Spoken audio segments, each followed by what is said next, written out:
Ya kan? Ada cerita bagus. Kalau kita mau lihat peradaban, inilah pentingnya belajar sejarah. Bahwasanya sepanjang sejarah pemimpin-pemimpin yang mulai korup itu akan fokus bukan pada aktivitas politik atau aktivitas pembenahan umat, tapi akan fokus pada entertainment. Oke. Itu sejarah tuh.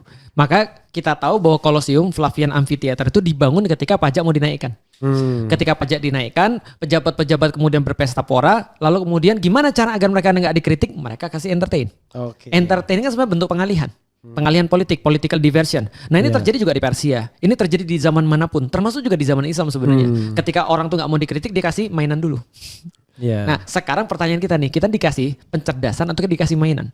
Kita dikasih hiburan atau kita dikasih edukasi? Tapi ini bad news atau good news ya? Setiap pemimpin yang mau dipilih selalu menampakkan identitas keislamannya, ya kan? Ada yang tiba-tiba mulai rajin sholat jemaah. Iya, kan? bahkan katanya Sholat karena subuh gitu. karena sudah rajin sholat Jumat bisa jadi pemimpin ya. Iya. Kemana aja kita semua dulu ya? Enggak, maksudnya ini good news atau bad news terhadap satu hal maksud saya. Bahwa agama itu enggak juga siapa bilang enggak laku. Laku kok. Bagi saya bad.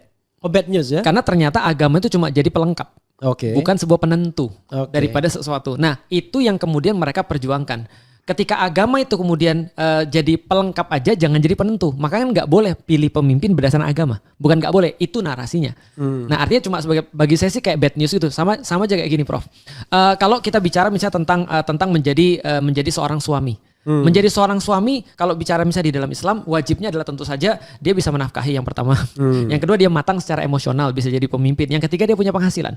Dia bisa menafkahi, kan itu adalah syarat menjadi suami yang paling minim di dalam Islam. Yeah. Nah tiba-tiba terus kemudian karena dia tahu preferensi orang tua adalah misalnya pergi ke masjid, maka dia pergi ke masjid. Nah berarti pergi ke masjidnya ini bukanlah sebuah karakter, tapi sebuah penipuan. Artinya bagi saya bukan good news sih, tapi justru sebuah praktek penipuan atau praktek manipulasi yang masih terjadi di tengah masyarakat. Oke, jadi tapi laku masih di masyarakat. Tentu saja.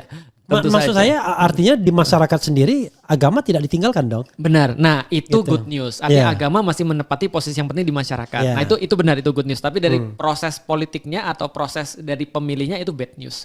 Karena itu manipulasi. Artinya kan yang paling bahayanya adalah kalau tiba-tiba masyarakat tidak suka lagi melihat orang yang beragama. Nah itu udah mulai kali ya. Ya, udah mulai. Udah mulai. Jadi saya lihat sih bahwasanya orang melihat orang beragama kayak tadi, orang beragama dia tidak peduli dunia, orang beragama nggak ngerti tentang dunia. Nah ini proses pemisahan tadi, seolah-olah kalau orang beragama dia nggak boleh ngomong politik. Udah lalu ceramah aja lah, nggak ngurus politik.